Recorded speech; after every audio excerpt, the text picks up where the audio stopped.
Hi friends, வணக்கம் எல்லாருக்கும். நாம் வானத்தில் ஃப்ளைட்டு பறக்கிறத பார்த்துருப்போம். அவ்வளோ பெரிய ஃப்ளைட்டு எவ்வளோ வேகமாக போகுது. கிட்டத்தட்ட 1500 கிலோமீட்டரை 1.25 மணி நேரத்தில் கடந்தது. இந்த முறை நாங்கள் சென்னையிலேருந்து ஷிரடிக்கு போனோம். இப்போ நீங்கள் போகிறது, நீங்கள் பார்க்குறது ஷிரடியிலேருந்து ஃப்ளைட்டு லேண்டிங் ஆகிறத தான் பார்க்க போகிறீங்க. இதில் என்ன விசேஷம்னா இப்போ நம்ம பார்க்க போகிறோம். இந்த ஃப்ளைட்டு இறங்கும் போது எப்படி அது வேகத்தை கம்மி பண்ணுது என்பதை நாம் இந்த வீடியோவில் பார்க்கலாம். இது காரணம், எனக்கு ஜன்னல் ஓரமாக சீட்டு கிடச்சதுனால அது ரெக்கைகளை பார்க்கறதுக்கு ஒரு வாய்ப்பு. அதுக்கப்புறமா நான் கூகுளில் தேடும் போது ஃப்ளைட்டுக்கு பிரேக் எப்படி பிடிப்பாங்க, ஏன்னா அவ்வளோ வேகத்தில் போகிற வண்டியை டக்குன்னு பிரேக் பிடிச்சி நிறுத்தணும்ல. இப்போ பார்த்தீங்கன்னா ரெக்கையை பார்த்தீங்கன்னா இறங்கும் போது ரெக்கை உள்ளேருந்து ஒரு வெளியே வரும் பாருங்கள். அது அம்புக்குறி போட்டு காட்டுறேன். அந்த இடத்துல அந்த ரெக்கை வெளியே விரியுது. கீழே இறங்கும்போது அதோட வேகத்தை குறைக்கணும். அது காற்றோட வேகத்தை குறைக்குது. அப்படியே வெளியே எடுத்துன்னு வர அந்த அந்த ரெக்கை பார்த்திங்கன்னா வெளியே விரியும். இறங்க இறங்க இறங்க அது அப்படியே காற்றுல மிதந்துக்கினே இருக்கிற மாதிரி கீழே அந்த ரெக்கை வெளியே வரும். அப்போ அந்த காற்றோட வேகம் அடர்த்தியை மிதக்கிற மாதிரி இருக்குது, அப்படியே கம்மியாகுது. கீழே இறங்க இறங்க இறங்க அது வேகமும் இன்ஜின் வேகமும் கொஞ்சம் கம்மி பண்ணுறாரு. ஏன்னா சவுண்டு முன்னாடி நிறைய கேட்கும், ஆனால் இறங்கும் போது அவ்வளோ இருக்காது. கீழே வந்துடுச்சு. நீங்கள் அந்த ரெக்கையை மட்டும் கவனிச்சிங்கன்னா போதும். ஏன்னா நம்ம பிரேக்குன்னு தேடுறது நம்ம வண்டி 2 வீலரு 4 வீலர் மாதிரி இல்லை. அது எல்லாமே இந்த ரெக்கையில் தான் இருக்குது.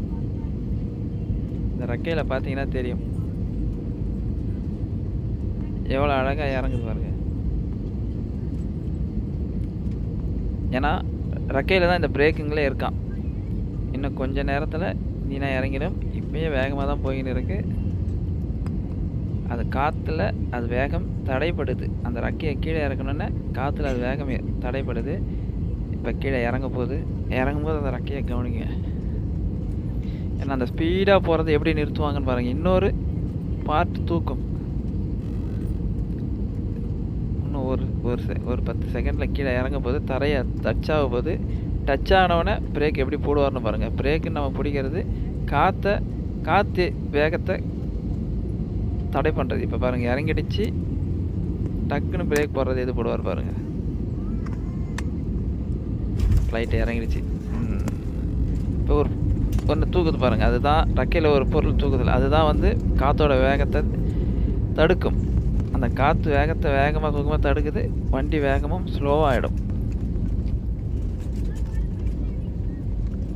வண்டி வேகம் போகிறத தடுத்து நிறுத்துற வரைக்கும் அது நிறுத்தும். காற்று வேகமாக வீசும்போது ஒரு தடுப்பு வந்தால் வண்டியோட வேகம் கம்மியாகிடும். இப்போ வண்டி வேகம் ரொம்ப கம்மியாகிடுச்சு. நல்லா கவனிச்சிங்கன்னா தெரியும். அப்படியே அதை மூடிடுவார். பிரேக் இருக்கிறத மூடிடுவார். இப்போ பார்த்தீங்கன்னா அதில் அந்த ரெக்கை எப்படி மூடும் பாருங்கள். வண்டி ஸ்லோவானவுடனே ஒன்று ஒன்றா மூடும். கீழே இருக்கிறது அப்படியே பழைய நிலைமைக்கு வந்துடும். காற்றால் தான், காற்றோட வேகத்துக்கு தடைப்படுற மாதிரி இது மேலே தூக்கும் போது ஒன்று கீழே இறங்குது. அப்போ அந்த வண்டியோட வேகம் கம்மியாகிடுது. ஸ்லோவாகி அது சரியான இடத்துல போய் சேருது.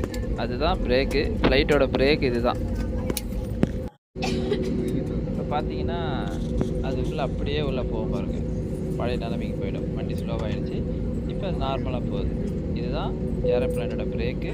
இப்படி தான் வண்டியை நிறுத்துகிறாங்க. வண்டியோட வேகம் ஸ்லோவாகுது. இது வரைக்கும் தெரியாத விஷயத்தை தெரிஞ்சுக்கங்க. இன்னும் இது போல் பல அரிய தகவல்களை தொடர்ந்து நம்ம சேனலை பாருங்கள்.